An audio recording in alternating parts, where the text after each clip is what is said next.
Pornography থেকে বাঁচার উপায় কি? ডাক্তার হয়ে চোখের হেফাজত করার উপায় কি?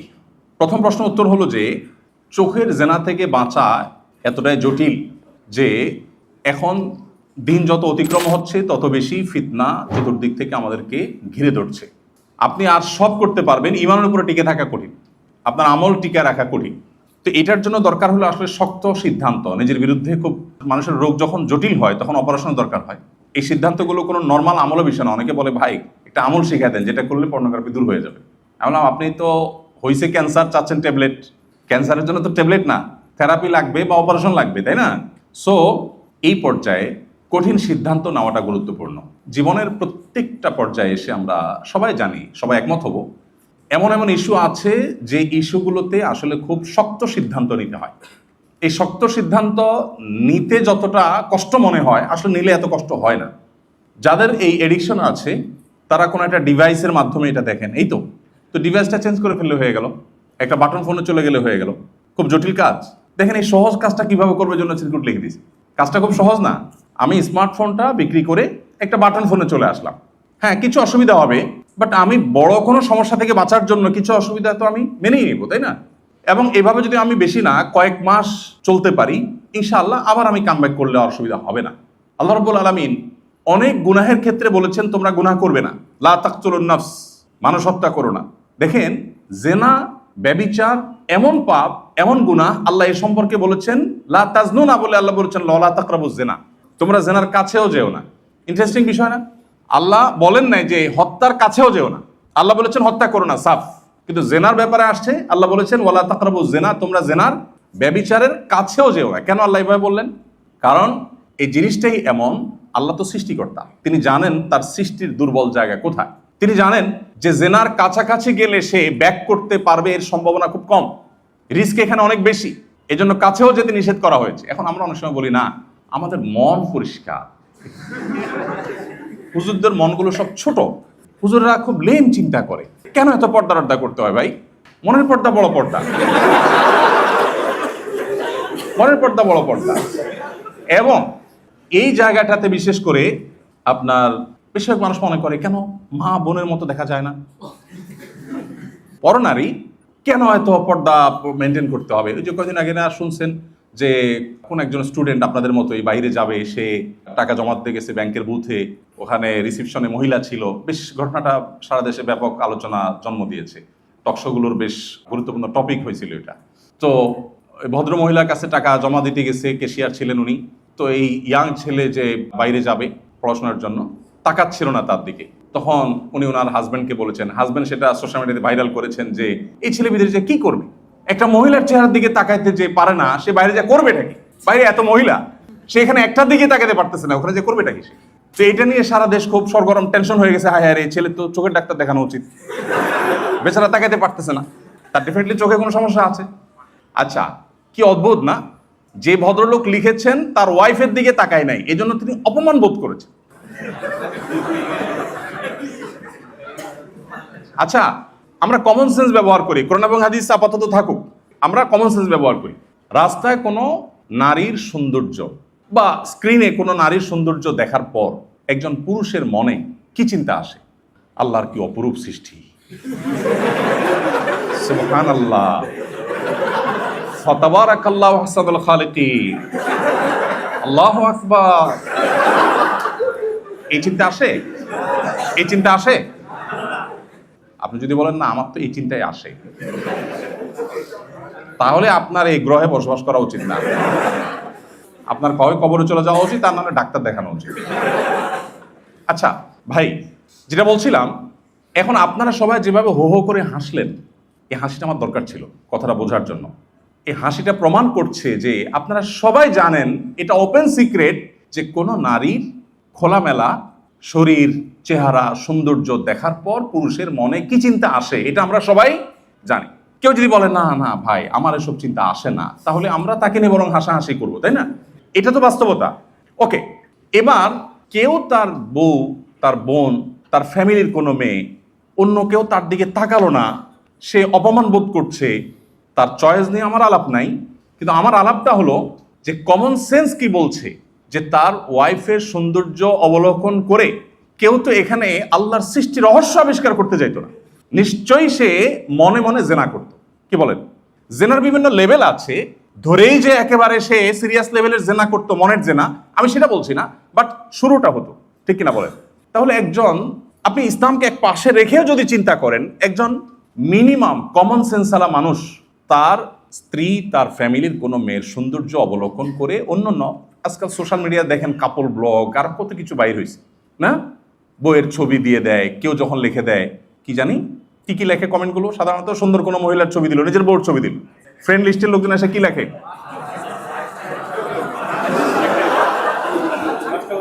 আচ্ছা যেই সব বলার দরকার নেই আমাদের, যে শব্দগুলো ব্যবহার করা হয় এই শব্দগুলো দেখে সে আবার রিপ্লাইতে লেখে থ্যাঙ্কস ভাইয়া।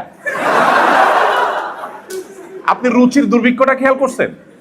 মানে সে রিপ্লাইতে বলছে থ্যাঙ্কস, তাকে যে কি বলছে এটা তর্জমাই সে করতে পারে নাই, তার বইয়ের ছবি দেখা।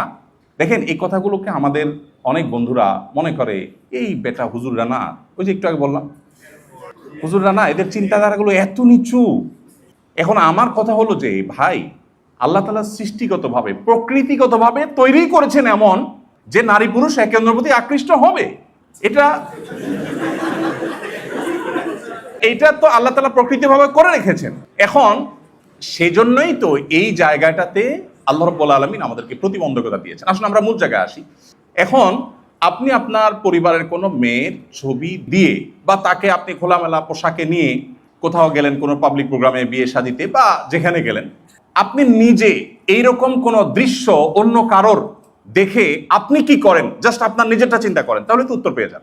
যে আপনারটা দেখে বাকিরা কি চিন্তা করে, যেই চিন্তাগুলো তারা করে এর একটাও যদি মুখ দিয়ে তারা উচ্চারণ করত অথবা প্লে কার্ডে লিখে ধরে রাখতো, আপনি জুতা নিয়ে দৌড়াতেন।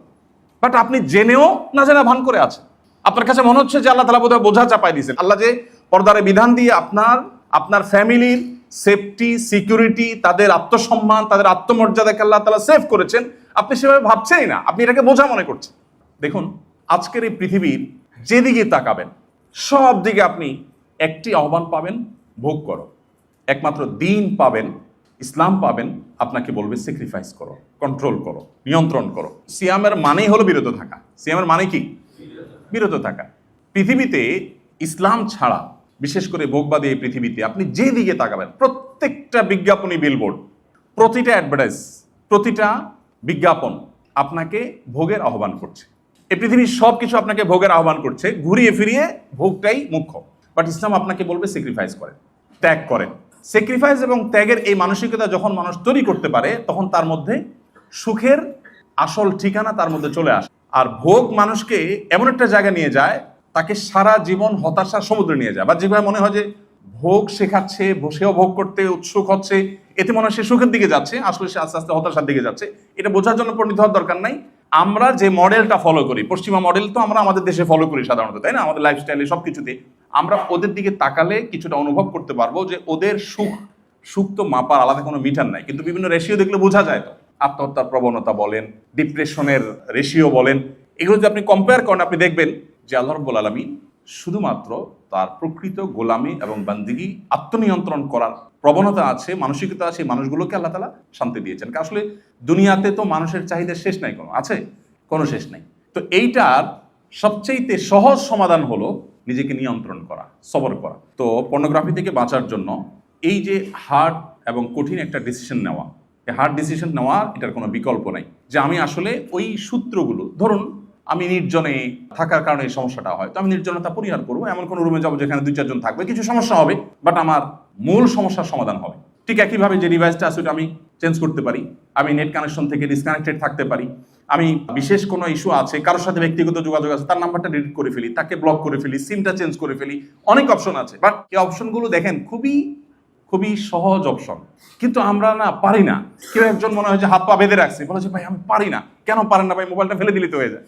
আপনি যদি কোথাও ফেলতে আপনার খারাপ লাগে, আমাকে দিয়ে দেন, এটা তো জটিল কোনো ইস্যু না ভাই। তো আল্লাহ তাআলা আমাদেরকে হিম্মত দান করুন, সাহসিকতা আল্লাহ তাআলা দান করুন। স্থায়ী সমাধান হলো বিয়ে শাদী, বিয়ে করে ফেলা। তো বিয়ে নিয়ে এত প্রশ্ন আপনাদের, আমি এক নজর দেখলাম, সুবহানাল্লাহ। মানে লিটন ভাই হাতে কতগুলা দিছি, রিপিটেড প্রশ্ন, বিয়ে বিয়ে বিয়ে। আপনাদের আর্তনাদ, আপনাদের এই আর্তচিৎকার দেখেন। ইসলাম শুধুমাত্র আপনাদের এই এই যে প্রকৃতিগত ন্যাচারাল আপনাদের যে ডিমান্ড, এটাকে একমাত্র ইসলাম রেসপেক্ট করে।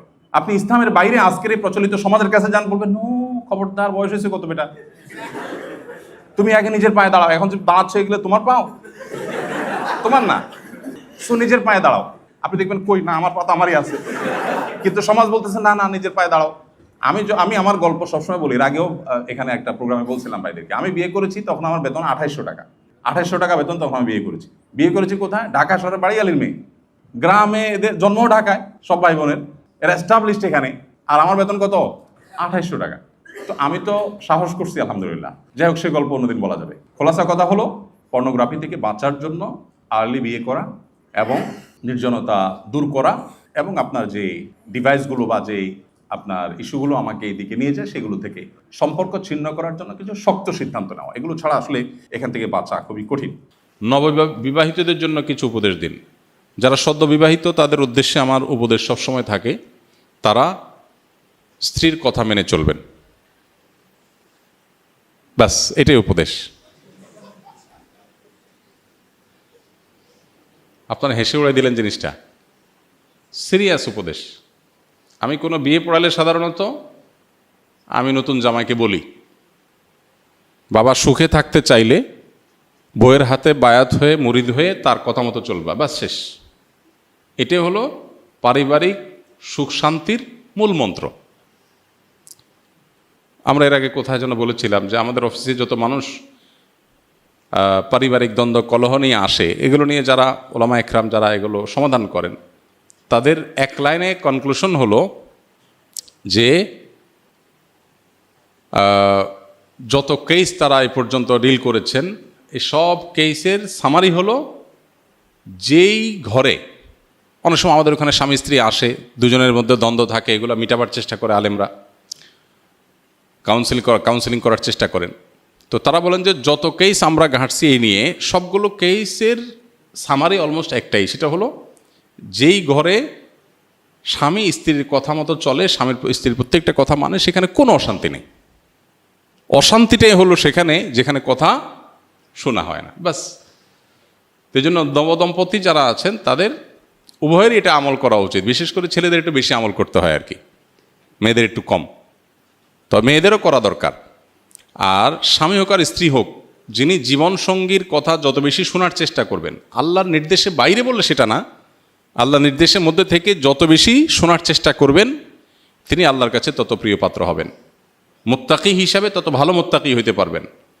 দাম্পত্য জীবনে আপনার সঙ্গীর সাথে সদাচরণ করা, এটা তো আল্লাহর নির্দেশ। আল্লাহ বলেছেন ওয়া আশিরুহুন্না বিল মারুফ, তোমরা পুরুষরা যারা আছো তোমাদের স্ত্রীদের সাথে সংসার করবে সুন্দরভাবে। একই কথা স্ত্রীদের জন্য প্রযোজ্য। অনেক স্ত্রী আছেন যে স্বামীকে সারাদিন জ্বালাতন করেন, অহেতুক কষ্ট দেন, ছোটোখাটো বিষয় নিয়ে বাড়াবাড়ি করেন। তো এখানে স্বামী স্ত্রী উভয়ের জন্য প্রযোজ্য যে নিজের সঙ্গীকে কত বেশি সন্তুষ্ট রাখা যায়। এখন সঙ্গীকে সন্তুষ্ট রাখতে গিয়ে বাবা মা নারাজ হয়ে যাচ্ছে কিনা, ভাই বোন নারাজ হয়ে যাচ্ছে কিনা, সেগুলো একটা ব্যাপার। তো এই জন্য ব্যালেন্স করাটা খুব গুরুত্বপূর্ণ। এই ব্যালেন্স করার জন্য কোরআন এবং হাদিসের জ্ঞান অর্জন করে কার কোনটা হক, কার কোনটা কর্তব্য, কার কোনটা অধিকার, সে জিনিসটা বোঝা এবং সেটা যথাযথভাবে আদায় করা, এটা হলো গুরুত্বপূর্ণ। আজকের বাস্তবতা, বিশেষ করে ভোগবাদী এই পৃথিবীতে আমাদের দাম্পত্য জীবনের সুখ নাই। ম্যাক্সিমাম মানুষের দাম্পত্য জীবনের সুখ নাই। বেশিরভাগ মানুষ সুখের অভিনয় করে। হ্যাঁ, সোশ্যাল মিডিয়াতে ফেসবুকে ছবি দেন বইয়ের, মানে কি তাদের মধ্যে মিল, এগুলার এজহার, এগুলার প্রকাশ সোশ্যাল মিডিয়া করান। আসলে বাসায় সারাদিন চুলাচুলি হয়, কিন্তু বাহিরে নাটক করেন কিসের? সুখের।